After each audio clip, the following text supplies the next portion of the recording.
Stop. You haven't subscribed to the channel yet. Subscribe now. We have new stories every day. Now, let's go. Graham Ashford straightened his tie as the elevator climbed to the executive floor of Ashford Logistics. The quarterly earnings report sat in his hand, the numbers exceeding projections by 17%. Not bad for a company he'd built himself, despite having access to his family's fortune. The achievement tasted sweeter knowing it came from his own sweat and strategic thinking. His executive assistant, Rachel, greeted him with a nod. The board is impressed with the numbers, Mr. Ashford. They've already signed off on the expansion. Perfect timing. Graham said, checking his watch. 2:30, 3 hours earlier than he normally left the office. I'm heading out early today. Rachel raised an eyebrow. Is everything all right? Better than all right. It's my 5th anniversary with Caroline. I thought I'd surprise her. That's thoughtful of you. Should I have flowers sent to your home? Graham shook his head. Already arranged. Thanks, Rachel. I'll see you tomorrow. The drive home took 30 minutes. Traffic unusually light for a Thursday afternoon.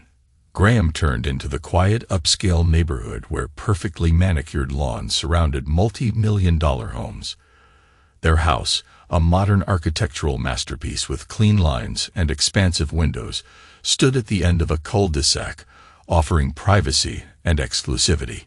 He pulled into the driveway quietly, noticing Caroline's white Mercedes parked in its usual spot. Perfect. She was home. Graham grabbed the small blue Tiffany bag from the passenger seat. Inside rested a platinum bracelet with 5 diamonds, one for each year of marriage. The flowers he'd ordered had already been delivered and placed on the entryway table by their housekeeper. He picked them up, a smile playing on his lips as he pictured Caroline's surprised expression. Graham entered through the side door, wanting to maximize the surprise. He moved quietly through the hallway, hearing Caroline's voice from the living room. She was on the phone, her tone animated in a way she rarely was with him anymore. I'm telling you, Brooke, marriage is a complete nightmare. Caroline's voice carried clearly. I wake up every day regretting my decision. Graham froze, the flowers suddenly heavy in his hands. If it wasn't for his family's money, I'd be gone already.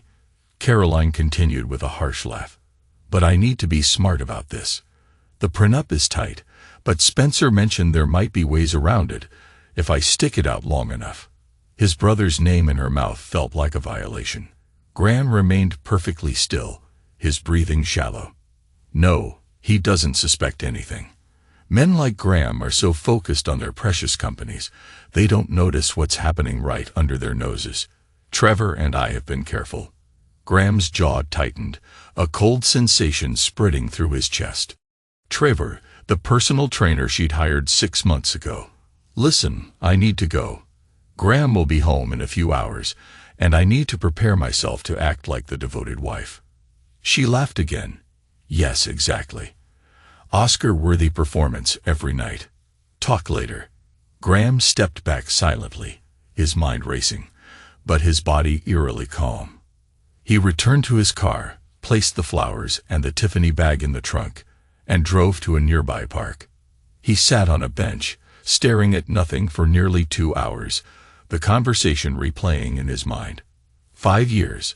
5 years of what he thought was building a life with someone who shared his values and ambitions. 5 years wasted on a woman who saw him as nothing but a bank account. His phone buzzed with a text from Caroline. Will you be home for dinner tonight? Graham typed back. Yes. Looking forward to seeing you. By the time he returned home at his usual hour, his face betrayed nothing of what he'd learned. His mind, however, had already begun formulating a plan. There you are, Caroline said, greeting him with a kiss. Her blonde hair was perfectly styled, her makeup flawless. How was your day? Productive, Graham replied, studying her face. Had her smile always been this artificial? The board approved the expansion. That's wonderful, she said, her hand resting on his chest. We should celebrate. Graham matched her false smile. We absolutely should. Over dinner, He watched her perform the role of supportive wife, asking about his day, offering encouraging comments about his business decisions. He answered her questions, all while cataloging every micro-expression, every calculated gesture. "Is something wrong?" Caroline asked, tilting her head. "You seem distracted." Graham took a sip of water. "Just thinking about work.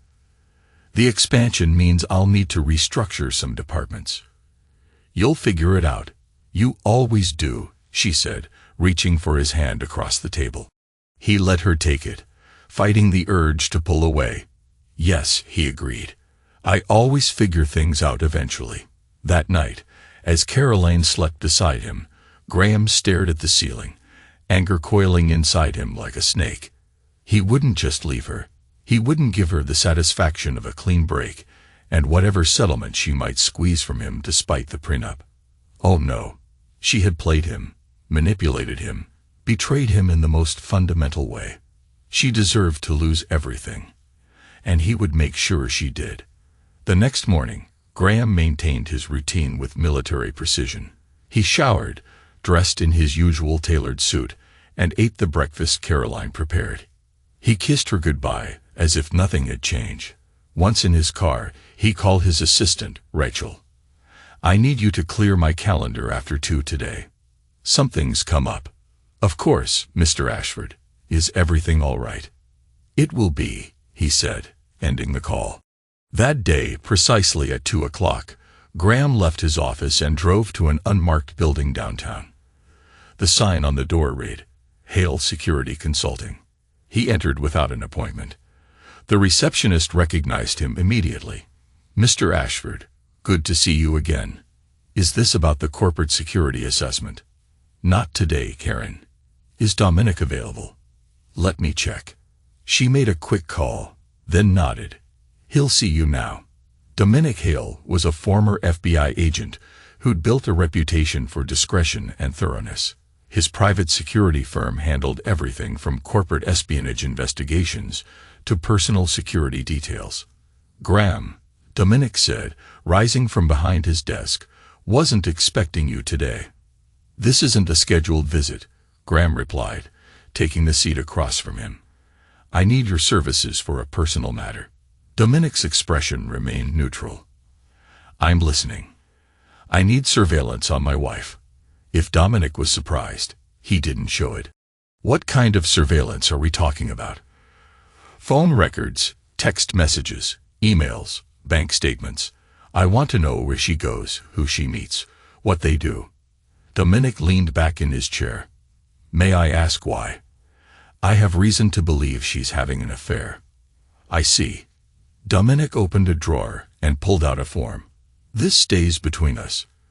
My team is discreet. I need this to be completely confidential. No one can know, especially not my family." "That's standard operating procedure, Graham. We'll start immediately. I'll need her full name, daily routine, and any information you have on the suspected affair partner." Graham provided the details, including what little he knew about Trevor Barnes. "How soon can you give me information?"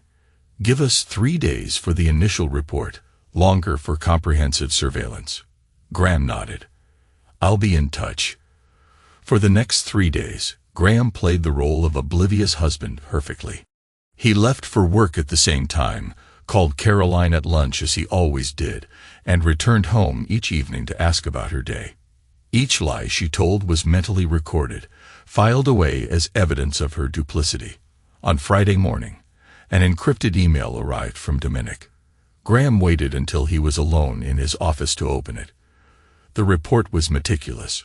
Phone records showed Caroline called a number belonging to Trevor Barnes multiple times each day. Text messages, which Dominic's team had somehow accessed, revealed explicit exchanges and coordinated meeting times. Bank statements showed payments to Trevor's personal account, labeled as personal training sessions, but occurring far more frequently than any legitimate training schedule would require. Most damning were the photos. Caroline entering a mid-range hotel, followed by Trevor 15 minutes later. Caroline and Trevor in a cafe, their hands intertwined across the table. Caroline kissing Trevor in her car, parked in an underground garage. Graham stared at the images, his anger no longer hot, but ice-cold, calculated. He forwarded the report to his private email, then deleted the original message. That evening at dinner, Graham decided to test Caroline. "I've been thinking," he said casually, "we should take a vacation next month. Maybe somewhere tropical." Caroline's smile didn't reach her eyes. "That sounds wonderful. But what about your expansion plans? Won't you be busy?" "I can delegate. It's important to make time for us." "Of course," she agreed. "Let me check my schedule. I have those charity events coming up." Graham nodded, knowing from the surveillance report that she had planned to meet Trevor for a weekend away during the exact time frame he'd suggested. "You seem tired lately," he added. "Those training sessions with, what's his name? Trevor? Must be intense." A flicker of alarm crossed her face before she composed herself. "They are. He pushes me hard, but that's what I'm paying for. You wouldn't enjoy it, though. It's very personalized for my fitness level. Besides, you have your own trainer at your gym." "True," Graham conceded, letting the subject drop. That night, Graham sent a text to his brother. "Need to talk. Important. Breakfast tomorrow." Spencer's response came quickly. Usual place. 8 a.m. The next morning, Graham told Caroline he had an early meeting at the office, another lie to counter hers. Spencer was already at their usual breakfast spot, a quiet corner table in an upscale cafe that afforded privacy. "This must be serious," Spencer said as Graham sat down. "Saturday morning meetings aren't your style." Graham looked his brother in the eye. "Caroline is having an affair." Spencer's expression hardened. "You're sure?" Graham pulled out his phone and showed him selected images from the surveillance report. "I'm sure." Spencer studied the photos, his attorney's mind already assessing the situation. "How did you find out?" "I overheard her on the phone with Brooke. Then I hired Dominic to confirm it." "Good move. What do you want to do?" "I don't just want to leave her, Spencer. I want to destroy her." Spencer nodded slowly, a calculating look in his eyes that mirrored Graham's own. "Then let's start by cutting her off financially." They spent the next hour discussing strategy. Spencer, an expert in high-net-worth divorces, outlined the steps to protect Graham's assets. "We need to move quickly," Spencer advised. "Create irrevocable trusts, transfer company ownership to holding corporations, and maximize the protection of the prenup. We need to ensure she has no claim to your wealth." "Do whatever it takes," Graham said. "Money is no object." "And what about exposing the affair? Do you want to go public with it?" Graham's expression turned cold. "Not yet. I want to gather more evidence, make it undeniable when I make my move." "You're thinking long-term revenge," Spencer observed. "Not just a divorce. She played me, Spencer. She married me for money, pretended to love me, all while planning her exit strategy. She deserves to lose everything." Spencer didn't try to talk him out of it. The Ashford brothers shared the same view on loyalty and betrayal. "I'll start the paperwork today. In the meantime, act normal. Don't give her any reason to suspect you know." "Don't worry," Graham said. "She'll never see it coming." On Sunday, Caroline told Graham she was going shopping with friends. The surveillance team reported she spent 3 hours at Trevor's apartment instead. When she returned, shopping bags in hand as props, Graham greeted her with a smile. "Find anything good?" "Just a few things," she said, showing him purchases she'd actually made weeks earlier, according to the credit card statements Dominic had provided. Graham nodded appreciatively. "They look great. You have excellent taste." "Thank you," she said, rewarding his compliment with a kiss on the cheek. Graham allowed the contact, even as he pictured her with Trevor hours earlier. His time would come. Patience was key. Over the next 5 days, Spencer worked tirelessly to secure Graham's assets. Irrevocable trusts were established, company ownership was restructured, and the prenuptial agreement was reviewed for potential vulnerabilities. Meanwhile, Graham collected more evidence. Dominic's team provided recordings of phone calls between Caroline and Brooke, discussing Caroline's plan to secure her future before leaving Graham. There were also conversations between Caroline and Trevor, explicit and incriminating. On the 5th day, Graham didn't answer any of Caroline's calls, 27 of them in 1 hour. By the 27th call, he could imagine her panic, her fear that he'd discovered her betrayal. When he finally returned home that evening, she was waiting by the door, her face a mask of worry. "Where have you been?" she demanded. "I called you all day." "Battery died." He lied smoothly, "and back-to-back meetings. Is something wrong?" The relief on her face was palpable. "No, I was worried. You always answer your phone." "I'm sorry," he said, kissing her forehead. "I didn't mean to make you worry." That brief moment of fear, that was just a taste of what was coming for her. Graham almost felt sorry for her. Almost.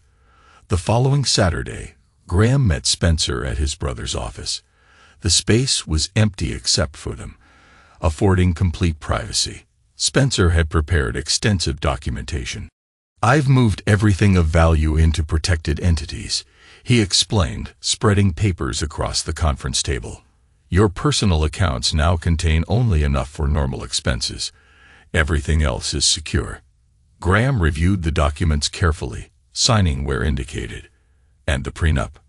"Rock solid." She signed a clause specifically addressing infidelity. "If she contests the divorce, we can use that to eliminate even the small settlement she would have received." "Good." Graham looked up from the papers. "Now about exposing her affair." Spencer leaned forward. "Dominic has provided enough evidence for the divorce. But if you want to truly destroy her socially and financially, we need something more impactful." "What do you have in mind?" "Video evidence. Undeniable high-quality footage that leaves no room for her to claim misunderstanding or entrapment." Graham considered this. "How will we get it?" "Your home security system is already top tier. We could enhance it. Add cameras in strategic locations. She might notice new installations." Spencer shook his head. "Not with the equipment Dominic can provide. Professional grade, practically invisible." "Consider it done." Spencer gathered the signed documents. "What's your timeline for all this?" "I'm planning a business trip to Redmond next month," Graham said. "That will be her opportunity to invite him over." "And if she doesn't take the bait?" Graham's expression darkened. "She will. Trust me." Later that day, Graham met with his friend Oliver at a private club where they could speak freely. "She's cheating on you." Oliver shook his head, anger evident in his expression. "I never trusted her, Graham. Something always seemed off." "You tried to warn me," Graham acknowledged. "I should have listened." "What are you going to do?" "Spencer's handling the financial aspects. I need your help with something else." Oliver leaned forward. "Name it." "The annual charity gala next month. I need to make sure Caroline's entire social circle is there. Her family, her friends, everyone she cares about impressing." Understanding dawned on Oliver's face. "You're planning something public." "Very public," Graham confirmed. "Consider it done. I'm on the planning committee. I'll make sure everyone on her contact list receives a personal invitation." "One more thing," Graham added. "I need control over the audio-visual setup that night." Oliver raised an eyebrow, but didn't ask questions. "I'll arrange it." The pieces were falling into place. Graham returned home that evening to find Caroline preparing for a dinner party at her sister's house. "Will you be joining us?" she asked, adjusting her earrings in the mirror. "Not tonight," Graham replied. "I have some work to finish." Relief flashed briefly in her eyes. "Don't work too hard." After she left, Graham called Dominic. "I need the enhanced security system installed tomorrow, while she's at her yoga class." "Already prepared," Dominic assured him. "My team will be in and out in 90 minutes. She'll never know we were there." The next day, as Caroline attended her regular yoga class, followed by what she claimed was coffee with a friend, but was actually a meeting with Trevor, Dominic's team installed state-of-the-art hidden cameras throughout the house. Every room, especially the bedroom, was now monitored. That evening, Graham accessed the new system from a secure laptop, verifying the video and audio quality. Crystal clear. "The system looks good," Dominic confirmed over the phone. "You can access it remotely from anywhere with the secure credentials I sent you. And there's no way she'll discover the cameras. None. They're integrated with existing fixtures and architectural elements. You'd need specialized equipment to detect them." Graham thanked him and ended the call, a sense of grim satisfaction settling over him. The trap was set. Now he just needed to wait for Caroline to walk into it. Over the next 2 weeks, Graham accelerated his plan. He became more attentive, more affectionate. He surprised Caroline with expensive gifts, talked about their future together, even suggested they start thinking about having children. Caroline responded exactly as he'd anticipated, believing her manipulation was working. She became more confident, less careful. Her meetings with Trevor increased in frequency. Meanwhile, Graham finalized arrangements for his fake business trip to Redmond, scheduled for the weekend before the charity gala. Perfect timing for what he had in mind. 2 days before his trip, Graham had dinner with his mother, Diana. She'd never warmed to Caroline, her intuition detecting what Graham had been blind to. "You seem different," Diana observed over dessert. "There's something in your eyes I haven't seen before." Graham considered how much to tell her. "I'm dealing with a situation. At home." Diana's gaze sharpened. "Caroline." He nodded once. "I knew that girl was trouble the moment I met her," Diana said, no satisfaction in her tone, only concern for her son. "What has she done?" "Let's just say your instincts were right all along." Diana studied him. "Whatever you're planning, be careful it doesn't consume you, Graham. Revenge may be satisfying, but it can also be corrosive. Some betrayals can't be forgiven, Mother." "I'm not suggesting forgiveness," Diana clarified. "I'm suggesting you don't let her take any more from you than she already has, including your peace of mind." Graham considered this. "I appreciate your concern, but this is something I need to do." Diana nodded, recognizing the resolute tone in his voice. "Then do it thoroughly. Ashfords don't do anything halfway." The day before his supposed trip, Graham left a printout of his flight and hotel information on the kitchen counter, making sure Caroline would see it. That evening, he made love to her one last time, knowing it would be the final time he touched her. In the morning, he kissed her goodbye, suitcase in hand. "I'll be back Sunday night. Don't wait up. Have a safe trip," she replied, the eagerness in her eyes poorly concealed. Graham drove to a hotel on the other side of town, checked in under a false name provided by Dominic, and set up his laptop. The live feed from his home security system activated with a few keystrokes. Now all he had to do was wait. Graham sat in the hotel room, his laptop open before him, the live security feed showing his empty house. Caroline had left shortly after him, presumably to run errands, but Dominic's surveillance confirmed she'd gone to a high-end lingerie store. The irony wasn't lost on him. She was preparing a special welcome for her lover in Graham's home, in his bed, using his money. His phone buzzed with a text from Caroline. "Miss you already. Have a productive trip." Graham typed back, "Missing you too. The house feels empty without you." Another lie to counter hers. He ordered room service and worked on actual business while monitoring the security feed. At 5:30 p.m., Caroline returned home with shopping bags. Graham watched as she went upstairs to their bedroom and began preparing. She changed the sheets on their bed, applied fresh makeup, arranged candles around the room, opened a bottle of champagne. An expensive vintage from his private collection, he noted with bitter amusement. At 7:15 p.m., she slipped into black lingerie and a silk robe, then checked her phone. A text message notification appeared on the screen, captured perfectly by the hidden camera. "On my way. Can't wait to see you." Graham's jaw tightened. In their bedroom, in his house, They weren't even trying to be discreet anymore. At 7:43 p.m., the doorbell rang. Graham switched to the entryway camera. Trevor Barnes stood at the door, a smug smile on his face. Caroline opened the door and immediately pulled him into a passionate kiss. "I've been thinking about this all day," she said. "Me too," Trevor replied, his hands already roaming over her body. "How long do we have?"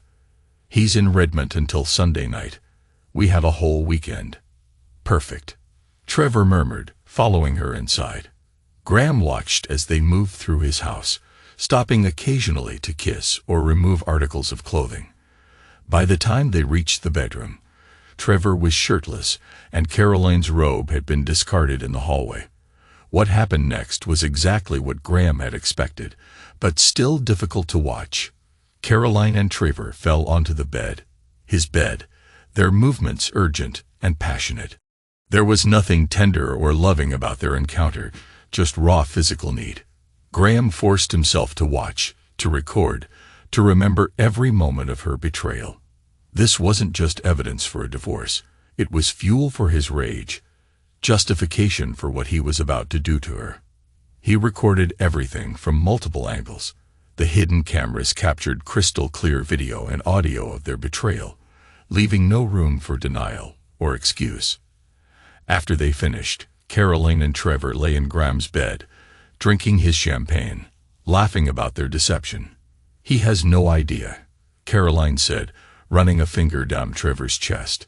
"He actually suggested we start thinking about having children." Trevor laughed. "Poor bastard. What did you tell them?" "That I was considering it, that I wanted to work on our relationship first." Caroline rolled her eyes. He ate it up. "Men hear what they want to hear. How much longer do you think you need to stay with him?" Trevor asked. Caroline sighed. "A few more months at least. My sister says the longer I'm married, the better position I'll be in during the divorce. I need to be strategic about this." "And then what?" Trevor said. "You and me in Bali with his money." She smirked, though something in her tone suggested she wasn't being entirely truthful. Graham noticed the flash of irritation on Trevor's face. So Caroline was using Trevor just as she was using Graham. Interesting. They went for a second round, then a third, using his shower, eating food from his refrigerator, drinking more of his champagne. They fell asleep in his bed, Caroline's head on Trevor's chest. Graham closed his laptop, unable to watch anymore. He had what he needed, more than enough to destroy her completely. Now it was time to finalize the rest of his plan. He called Spencer. "It's done. I have the footage." "How bad is it?" Spencer asked. "Worse than I imagined. Not just the physical affair, but the things she said." "She never loved me, Spencer. It was all about the money." Spencer's voice hardened. "Then she deserves what's coming. Send me the files securely. I'll review them and extract what we need for maximum impact." "Will do. And Spencer, thank you for having my back on this." "Always," his brother replied. No one messes with an Ashford and walks away unscathed. After ending the call, Graham transferred the files to a secure server only he and Spencer could access. Then he tried to sleep, but his mind kept racing, playing back Caroline's words and actions. By morning, his resolve had only strengthened. The next day, Saturday, Graham continued monitoring the feed. Caroline and Trevor barely left the bedroom, except to eat or shower. They used every surface of the house. The kitchen counter, the living room sofa, even Graham's home office desk. Each new violation added fuel to Graham's determination. By Sunday afternoon, Trevor finally left, promising to see Caroline again soon. After he departed, Graham watched Caroline clean the house meticulously, removing every trace of their weekend together. She washed the sheets, aired out the rooms, replaced the champagne with an identical bottle from the wine cellar. At 8:30 p.m., Graham's phone rang. Caroline's face appeared on the screen. "Hey," she said when he answered. "How was Redmond?" "Productive," Graham replied, keeping his voice neutral. The clients were impressed with our proposal. "That's great," she said. "When are you coming home?" "Flight was delayed. I'll probably be back around midnight. Don't wait up." "Okay. Safe travels. Love you." The words made his stomach turn. "Love you too," he forced himself to say before hanging up. At midnight, Graham returned home, finding Caroline pretending to be half asleep on the sofa, a book in her lap as if she tried to wait up for him despite his instruction not to. "You're back," she said, feigning a yawn. "I told you not to wait up," he said, setting down his suitcase. She stood and embraced him. "I missed you." Graham returned the hug mechanically. "Missed you too. How was your weekend?" "Quiet," she said. "Just caught up on some reading and did some shopping." Another lie to add to her growing collection. Graham nodded, playing along. "Sounds relaxing. How about you? Was the trip successful?" "Very," Graham said, and for the first time that weekend, he wasn't lying. Everything went exactly according to plan. Monday morning arrived, and Graham headed to the office as usual. Once there, he locked his door and called Spencer. "Did you review the footage?"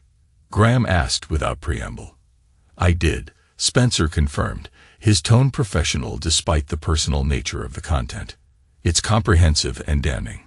No judge would rule in her favor after seeing even a fraction of it." "Good. Now we need to prepare for the gala." "Are you sure about this, Graham?" "A private divorce would be cleaner." "I'm sure. She humiliated me in private.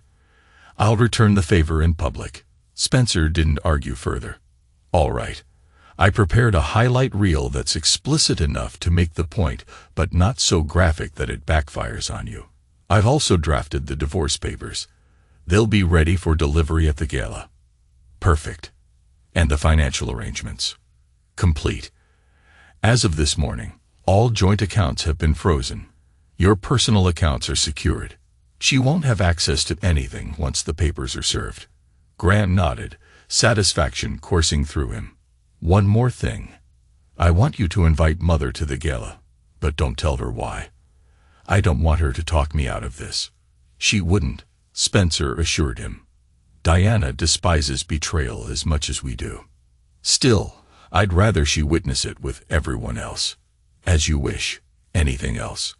Graham thought for a moment. "Yes. Make sure Trevor receives an invitation as well. I want him there. Consider it done." Throughout the week, Graham maintained his performance as the unsuspecting husband. He bought Caroline flowers, complimented her appearance, and discussed future plans as if nothing had changed. Meanwhile, he monitored the security feed from his office, watching her continue her affair with Trevor, albeit more cautiously now that Graham was back in town. They met at hotels, at Trevor's apartment, once even in her car in a secluded spot. Each encounter was recorded, added to the growing collection of evidence against her. 3 days before the gala, Graham finalized arrangements with Oliver, who would ensure the audio-visual equipment was ready for Graham's presentation. "Everything's set," Oliver confirmed. "The video will play on your command, full screen on all displays throughout the venue." "Are you absolutely certain about this?"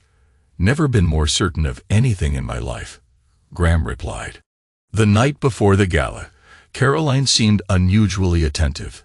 She prepared his favorite meal, wore the dress he complimented last month, and suggested they open a bottle of wine. "What's the occasion?" Graham asked, accepting the glass she offered. "Do I need an occasion to do something nice for my husband?" She countered with a smile that now looked predatory to him. "I suppose not. Thank you."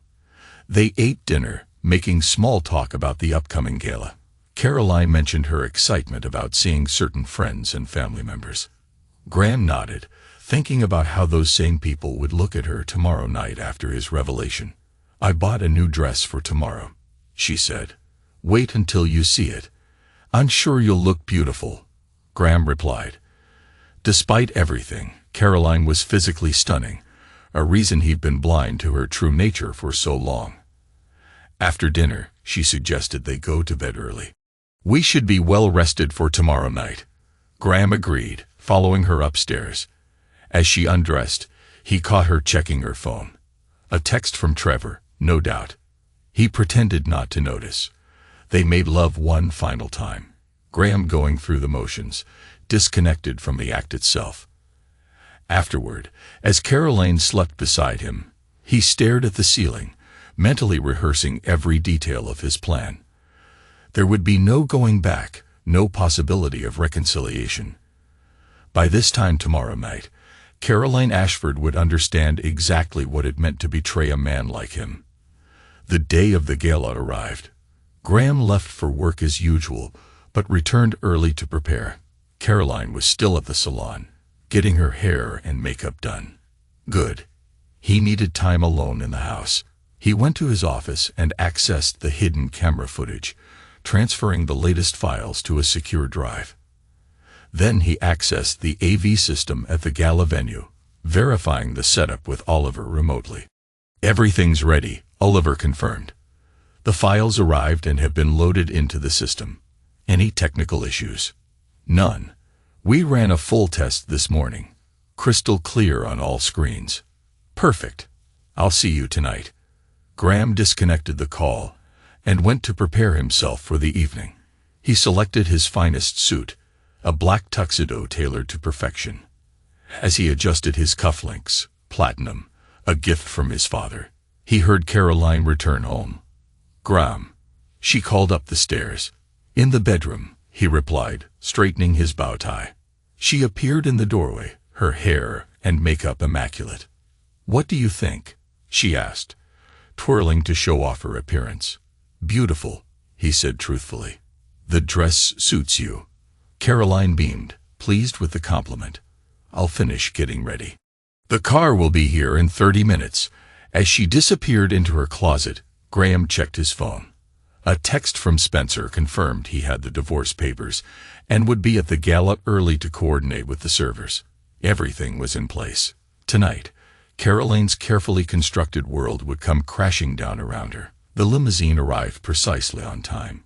Graham helped Caroline with her wrap, noting the expensive diamond necklace she wore. Another gift from him, ironically purchased around the time her affair with Trevor began. Nervous? Caroline asked as they settled into the back seat. Why would I be nervous? Graham countered. She shrugged. You seem tense. Just thinking about work, he lied. The expansion is at a critical stage. Caroline placed her hand on his. Try to relax tonight. It's for a good cause, and everyone important will be there. Everyone important to her, Graham thought. That's the point. The drive to the venue took 20 minutes. As they approached, Graham could see the red carpet, the photographers, the social elite of the city arriving in their finest attire.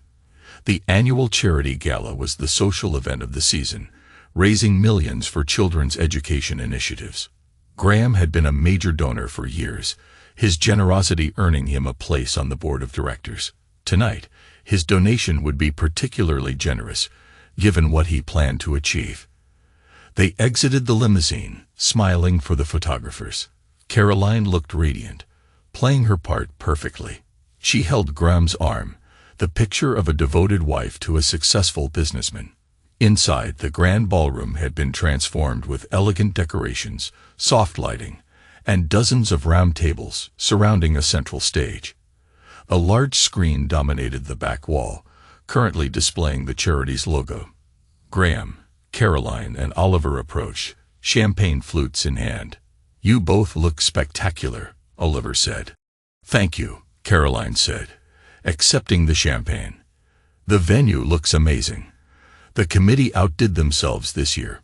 We had some extra help, Oliver replied, exchanging a knowing look with Graham. The technical upgrades alone cost a small fortune. Worth every penny, Graham said, raising his glass slightly.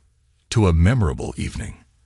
They clinked glasses, Caroline oblivious to the subtext.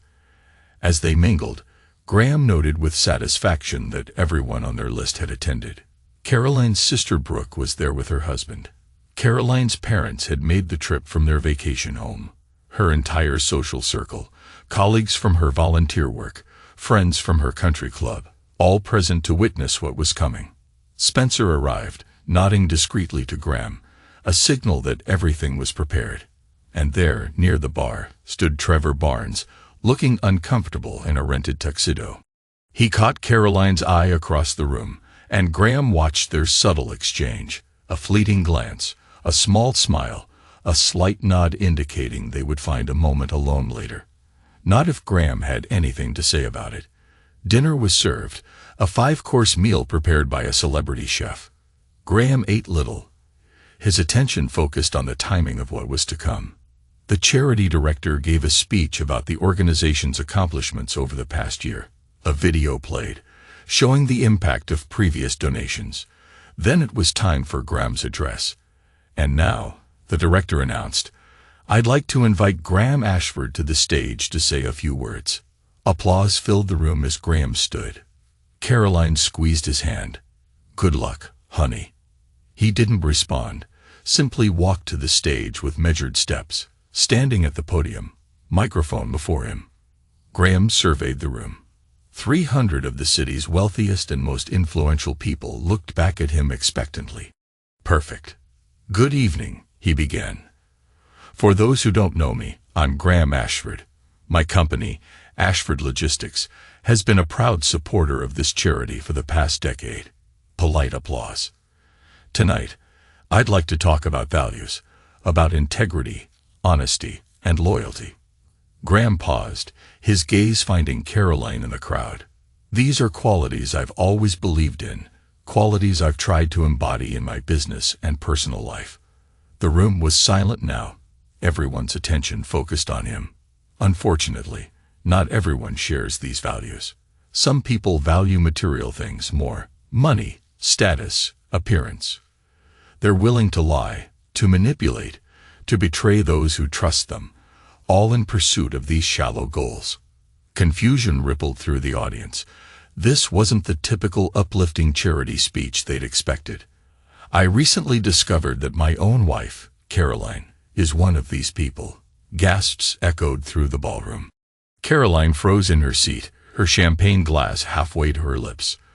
For the past year, Caroline has been engaged in an affair with her personal trainer, Trevor Barnes, who is also here tonight. Graham gestured toward the bar, where Trevor stood, now trying to back away unnoticed. "I have proof. Explicit, undeniable evidence that I'm about to share with all of you. Before I do, I want to make one thing clear.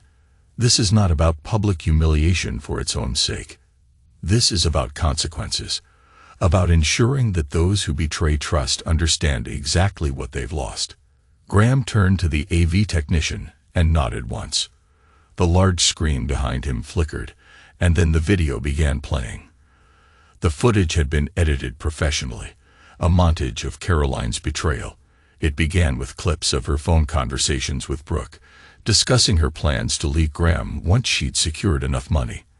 Then came footage of her meetings with Trevor in various locations. And finally, the most damning evidence: Caroline and Trevor in Graham's bed, their actions explicit and unmistakable, their conversation afterward clear as crystal through the audio system. "He has no idea. He actually suggested we start thinking about having children. Poor bastard. What did you tell him?" "That I was considering it, that I wanted to work on our relationship first." He ate it up. Men hear what they want to hear. The audience watched in stunned silence. Some turned away, others stared in horrified fascination. Caroline's parents looked shell-shocked. Her sister Brooke, implicated in the footage, tried to shrink into her seat. Graham let the video play for exactly 3 minutes, long enough to make his point beyond any doubt, but not so long as to become gratuitous. Then he signaled for it to stop. The screen went black, and the silence in the room was deafening. Graham's gaze found Caroline, who sat frozen in her chair, her face drained of color, her eyes wide with shock and horror.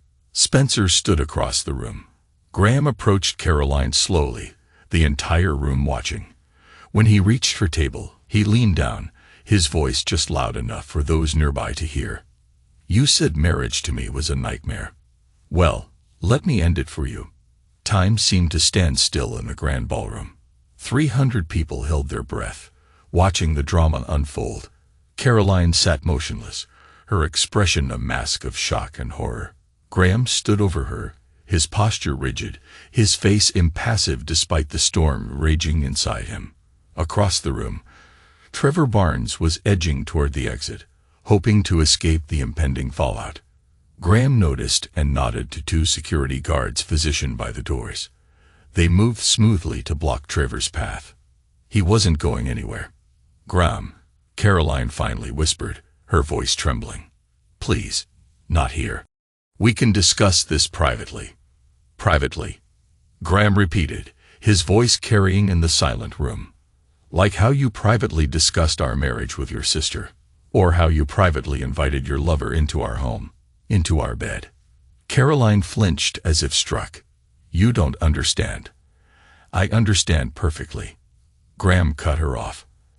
"I understand that you married me for my money, that you never loved me, that everything between us was a lie." Murmurs rippled through the crowd. Several people had phones out, undoubtedly recording the confrontation. By morning, this would be all over social media, despite the gala's usual no-recording policy.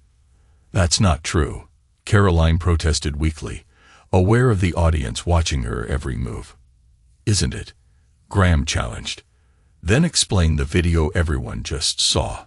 Explain why you told Trevor you were just waiting to secure your financial future before leaving me." She had no answer.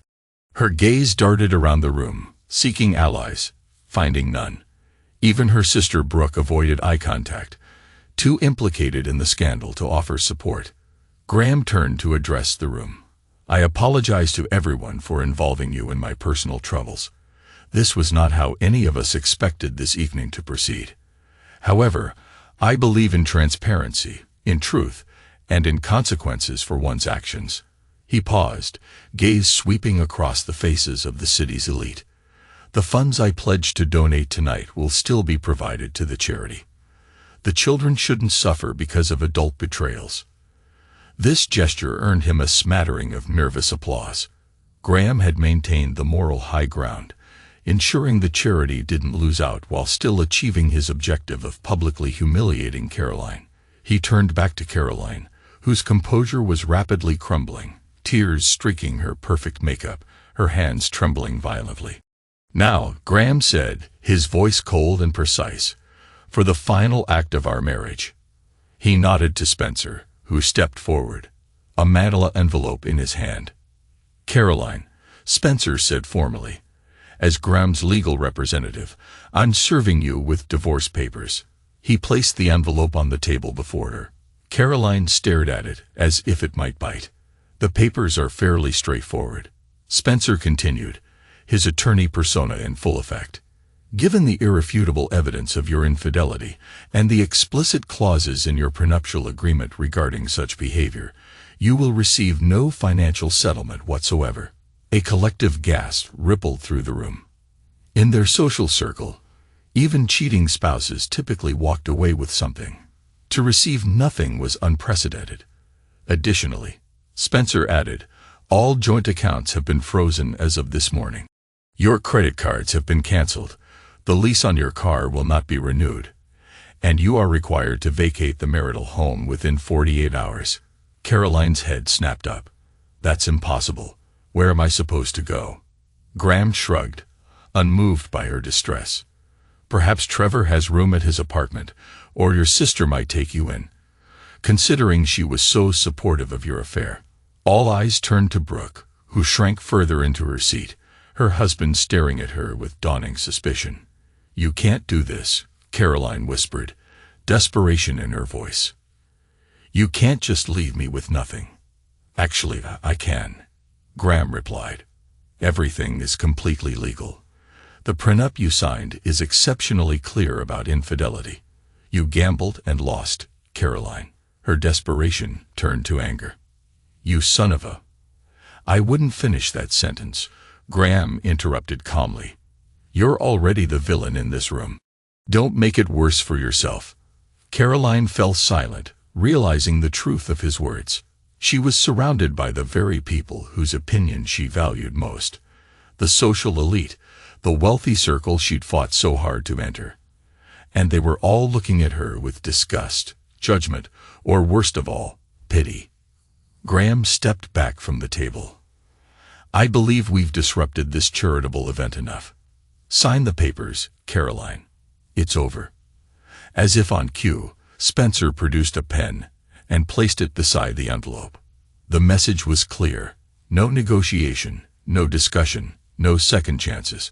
Caroline's gaze darted to Trevor, who still stood by the exit, looking panicked and cornered. No help would come from him. She was alone.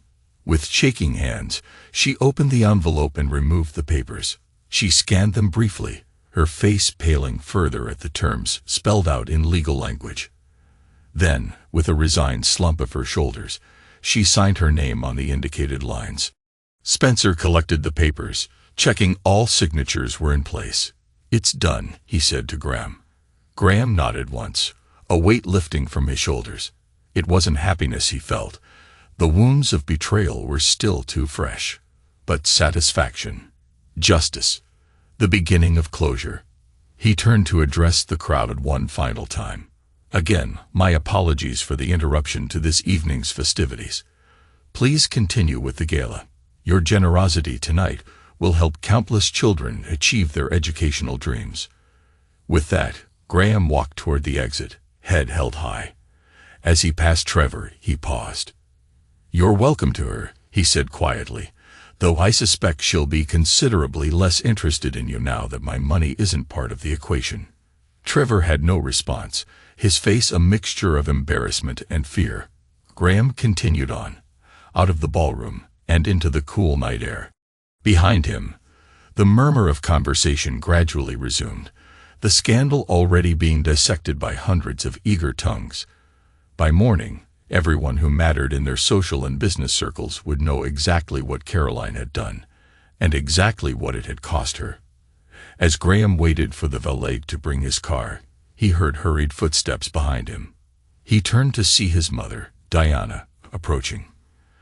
"That was quite a spectacle," she said, her expression unreadable. "Are you disappointed in me?" Graham asked. "Disappointed? No. Concerned, perhaps." She touched his arm gently. "You did what needed to be done. She betrayed you in the worst possible way. But remember what I said about not letting her take your peace of mind." "I won't," Graham assured her. "This was necessary closure. Now I can move forward." "Good." Diana nodded approvingly. "And for what it's worth, I never liked her. Too calculating, too hungry for status." Despite everything, Graham found himself smiling slightly. "You always were a good judge of character, Mother.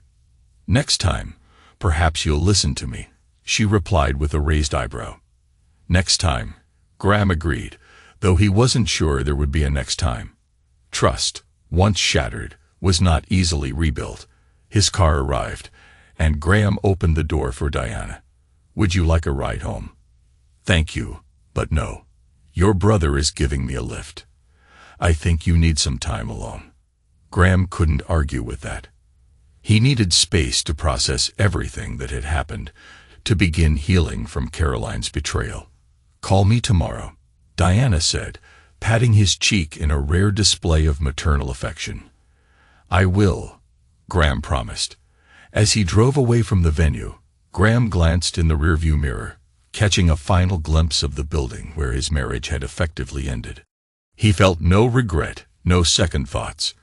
Caroline had made her choice, and now she was living with the consequences. That was the problem with betrayal. Once trust was broken, there was no going back. Some actions simply couldn't be forgiven. The morning after the gala, Graham woke in a hotel suite, having decided not to return to the house that still contained Caroline's belongings.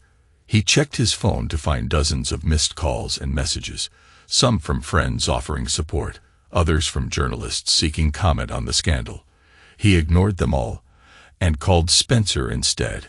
"How are you holding up?" his brother asked by way of greeting. "Better than expected," Graham replied honestly. "What's the situation with Caroline?" "She spent the night at Brooke's place. My contacts say she's been making frantic calls to various attorneys, but no one will take her case. You're doing? Partly, Spencer admitted. Word spreads quickly in legal circles. But mostly it's the prenup and the evidence. No attorney wants to fight a losing battle, especially against our family. Graham nodded, though his brother couldn't see it. What about the house? Security team is in place. She's scheduled to collect her personal items at noon. Everything will be supervised and inventoried. Good. I don't want her taking anything that isn't explicitly hers. Don't worry.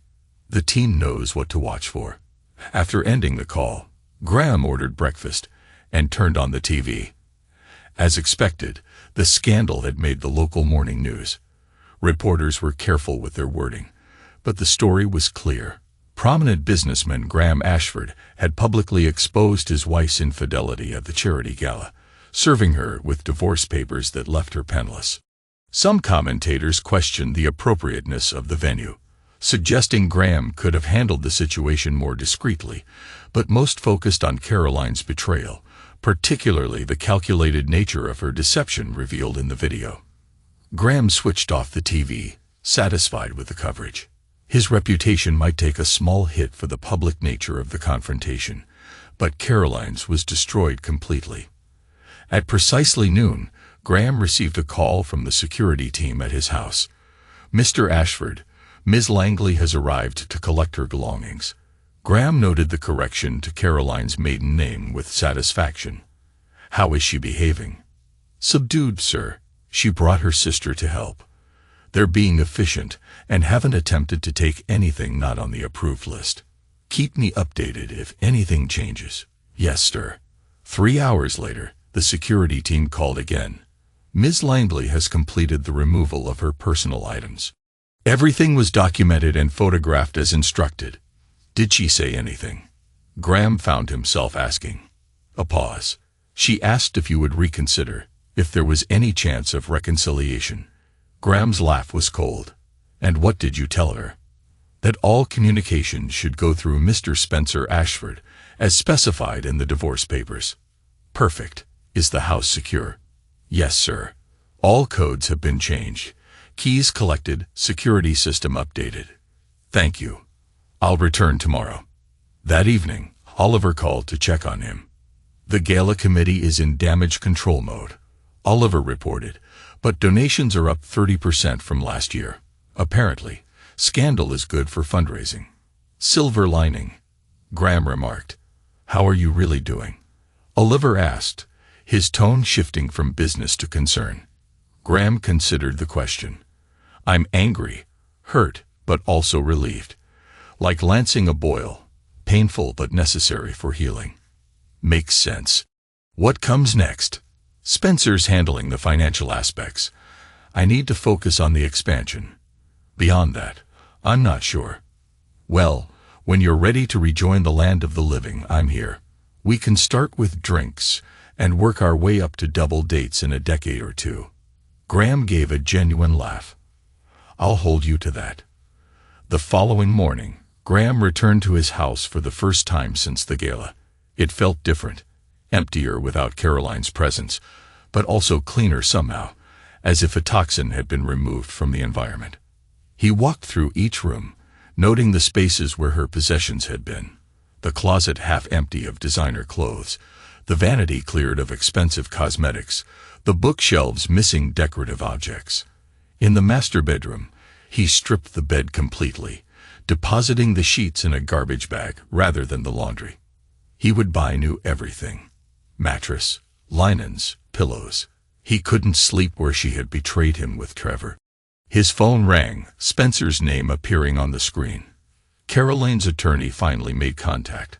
Spencer said without preamble, I thought no one would take her case. She found someone desperate enough. Some ambulance chaser from the other side of town. They're making noise about challenging the prenup. On what grounds? Graham asked, unconcerned. They're claiming emotional duress during signing and unequal power dynamics. It's weak, but they're desperate. Will it hold up? Spencer scoffed. Not a chance. We have video evidence of her stating her explicit intentions to leave you after securing financial gain. No judge will rule in her favor. How long will this delay things? A few weeks at most. It's just a formality. Keep me posted. After hanging up, Graham continued his survey of the house. In his home office, he found a framed photo of their wedding day. Caroline looked radiant, her smile dazzling. Had it all been an act even then? Had there ever been any genuine feeling on her part? It didn't matter now. He removed the photo from the frame and tore it in half, dropping the pieces into the trash. A week later, Graham attended a meeting with Spencer and Caroline's attorney, a nervous man named Harold Jenkins, who kept mopping his brow with a handkerchief. Caroline sat beside him, dressed in clothes still expensive, but noticeably less so than her usual attire. Dark circles under her eyes suggested she wasn't sleeping well.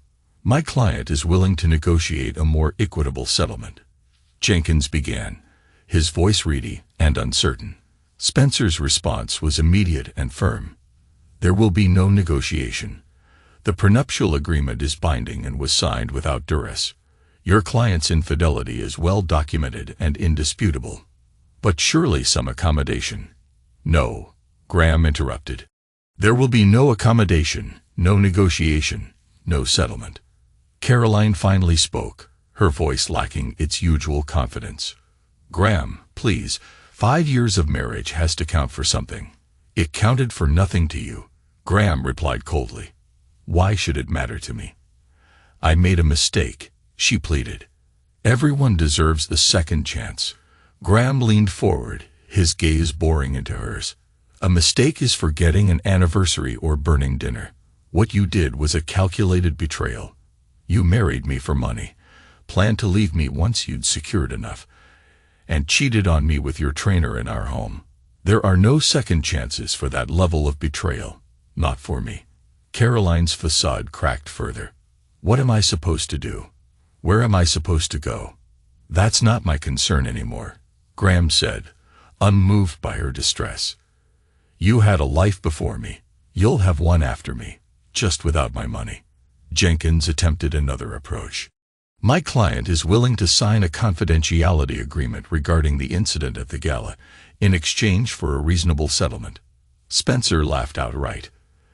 "The incident 300 people witnessed, and that's already been covered by every news outlet in the city." "That incident?" Jenkins wilted visibly. "Nevertheless, my client—" "Your client has no leverage," Spencer interrupted. "The prenup is ironclad. The divorce will be finalized within 30 days. Ms. Langley will receive nothing beyond her personal possessions, which she has already collected."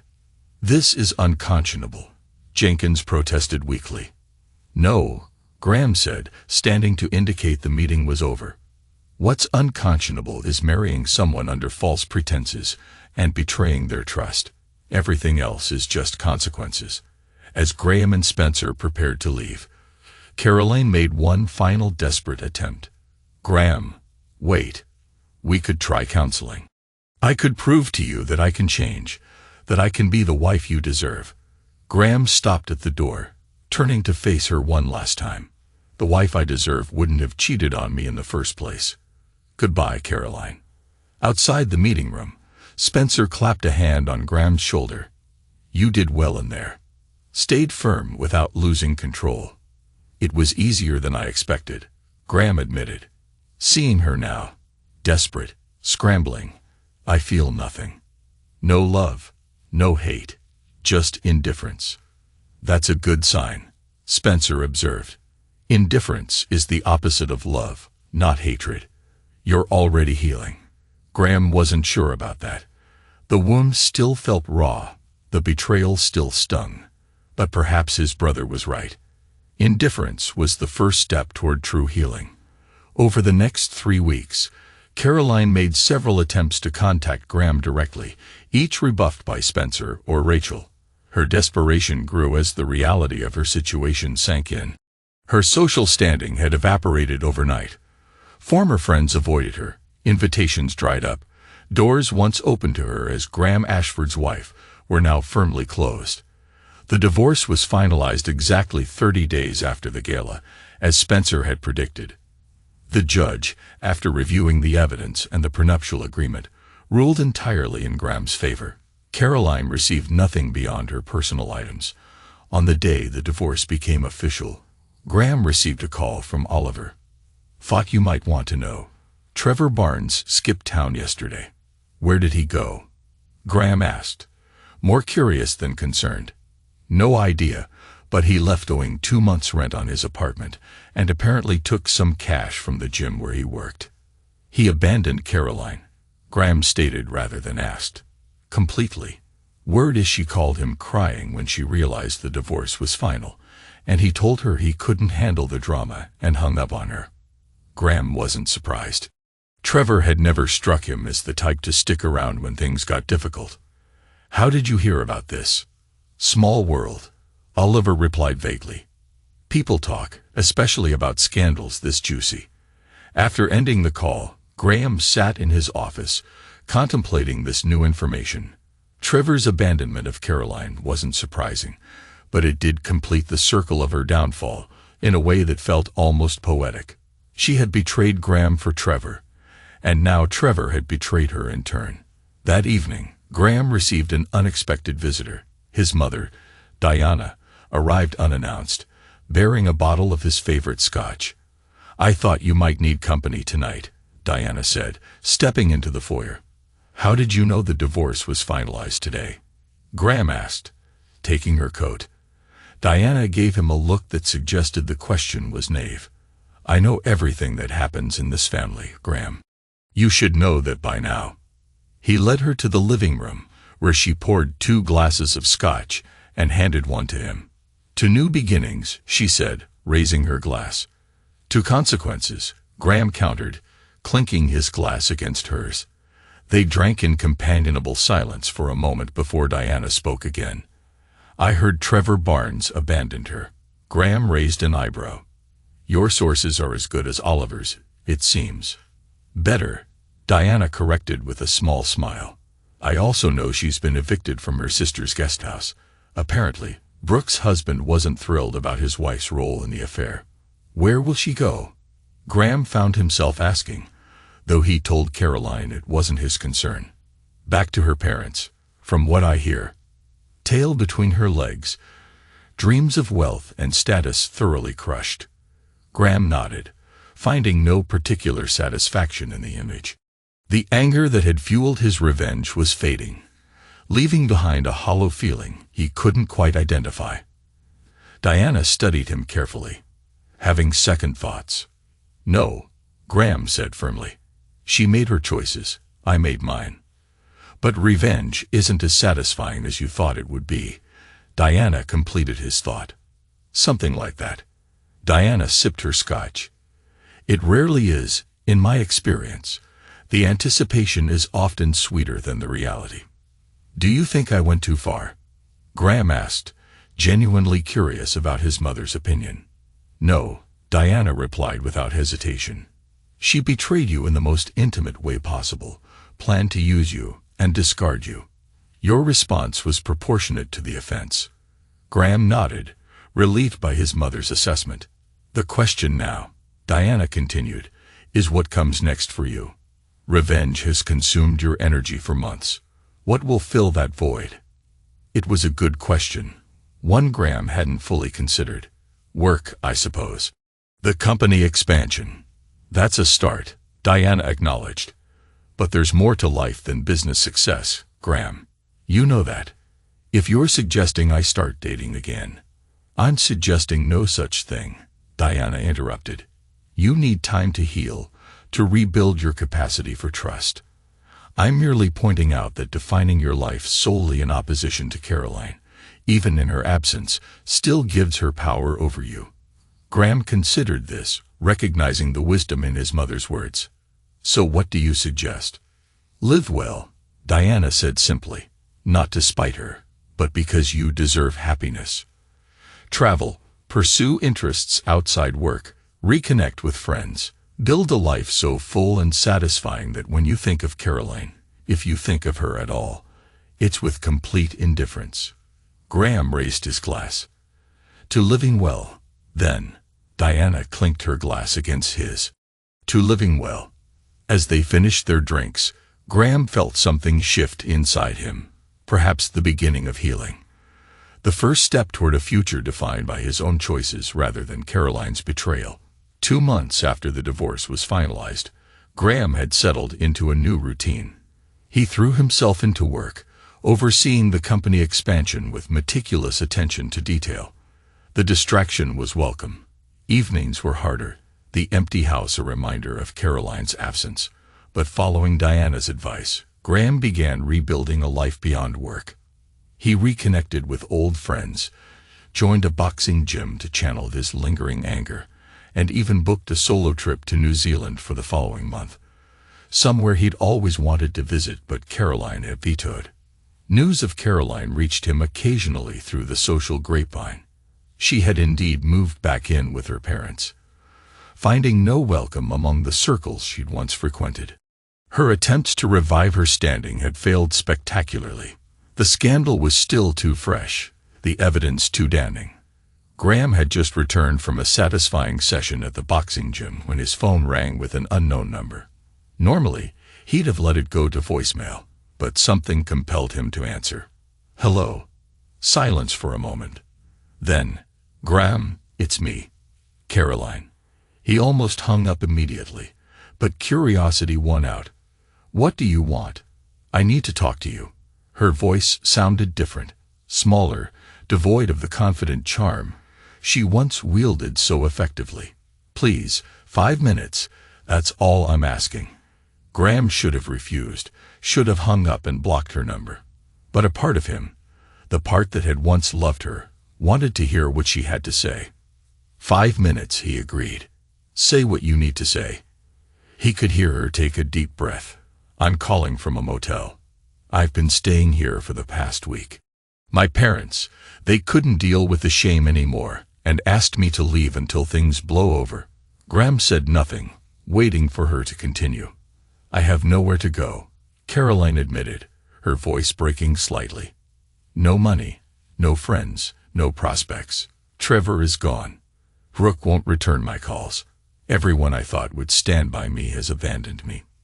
"That's unfortunate," Graham said, deliberately keeping his tone neutral. "But I don't see how it involves me."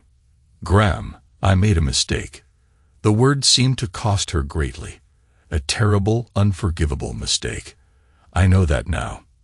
"Is that why you called? To tell me something I already know?" "No. I called to ask if there's any chance at all, that you might reconsider." "Not the divorce," she added quickly. "That's done. But maybe some kind of settlement. Just enough to get me on my feet, to start over somewhere new." Graham almost laughed at the audacity. "Let me make sure I understand. You married me for my money, cheated on me, planned to leave me once you'd secured enough. And now that your plan has failed spectacularly, you want me to give you money anyway." When you put it like that, how else should I put it, Caroline? That's exactly what happened. "I know," she admitted. "And I know I don't deserve your help, but I'm desperate, Graham. I have nothing left." For a brief moment, Graham felt a flicker of pity. Then he remembered her voice on the phone with Brooke, discussing him like a meal ticket, remembered her with Trevor in their bed, laughing about his suggestion to start a family. "You're right," he said coldly. "You don't deserve my help. Graham, please." "No, Caroline. You made your choices. Now you're living with the consequences. That's how the world works." A sob came through the phone. "What am I supposed to do?" "That's not my problem anymore," Graham replied. "You were so confident in your ability to manipulate people for your own gain. I suggest you apply those skills to your current situation." "Graham, I made a mistake." He chuckled, the sound devoid of humor. "No, I made a mistake, marrying you. But I fixed it." With that, Graham ended the call, blocking the number immediately afterward. He stood in his kitchen, phone in hand, a complex mix of emotions washing over him. Satisfaction, vindication, but also a strange sense of closure. Caroline had reached the bottom. She'd lost everything. Money, status, social standing, even her dignity. It was exactly what he wanted when he first discovered her betrayal. So why didn't he feel more satisfied? His phone buzzed with a text from Oliver. Drinks tonight. New bar downtown. Opened last week. Graham considered the invitation, then replied, "Sure. Could use a night out." He placed his phone on the counter and went to shower, the conversation with Caroline already receding in importance. She was part of his past now, not his future. Whatever happened to her from this point forward was her own concern. That evening, as Graham met Oliver at the new bar, he found himself thinking less about Caroline and more about the company expansion, his upcoming trip, the boxing tournament his gym had encouraged him to enter. "You seem different tonight," Oliver observed over their second round of drinks. "More relaxed." "Do I?" Graham considered this. "I had an interesting phone call today. From Caroline." Oliver's eyebrows shot up. "No kidding. What did she want?" "Money, of course. She's at some cheap motel. Parents kicked her out. And I said no. Hung up on her."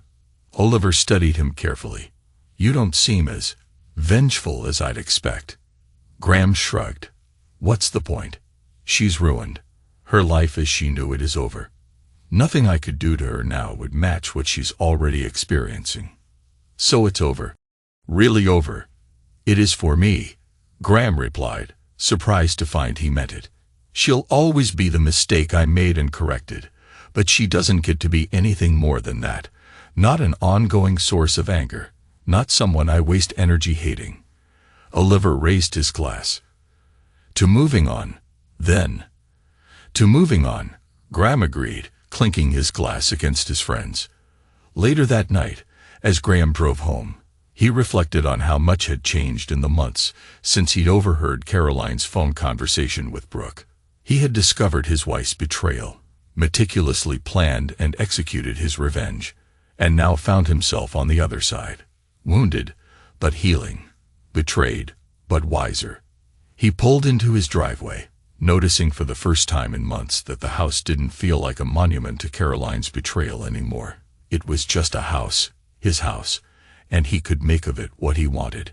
Graham entered the foyer, but instead of the loneliness that usually greeted him, he felt possibility, the freedom to redefine his life on his own terms, without Caroline's manipulation or betrayal hanging over him. He walked to the living room and poured himself a small measure of scotch, raising the glass in a silent toast to himself. He had survived the worst kind of betrayal and emerged stronger for it. Not unscathed, certainly, but intact. Resilient. Some people might have forgiven Caroline, might have tried to salvage something from the wreckage of their marriage. But Graham wasn't built that way. Betrayal, once committed, could never be undone. Trust, once broken, could never be fully restored. Some lines, once crossed, allowed for no return. And he was at peace with that, with who he was and the decisions he'd made. Tomorrow, life would continue. The company would demand his attention. Plans would need to be made, decisions taken, a future constructed one day at a time.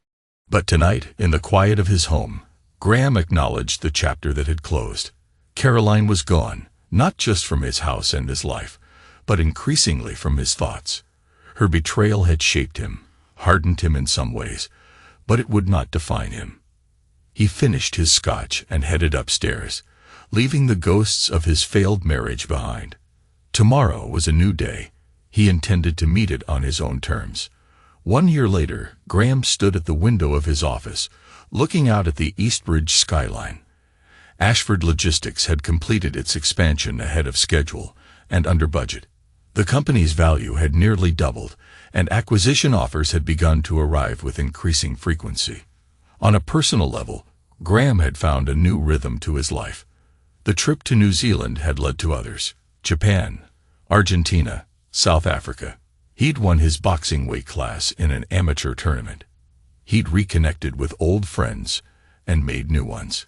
He hadn't dated, not seriously. There had been a few casual dinners, but nothing progressed beyond polite conversation. He wasn't ready. Perhaps he never would be. The capacity for trust that Caroline had damaged might never fully recover, and he was fine with that. His life was full in other ways. A knock at his office door interrupted his thoughts. Rachel entered with a concerned expression. "Mr. Ashford, I'm sorry to bother you, but there's a call I think you might want to take." "Who is it?" Graham asked, turning from the window. Rachel hesitated. "Caroline Langley." Graham's expression revealed nothing, though the name still triggered a complex mix of emotions. "Put it through," he said after a moment. Rachel nodded and left. Seconds later, his phone rang. Graham picked it up. "This is Graham Ashford."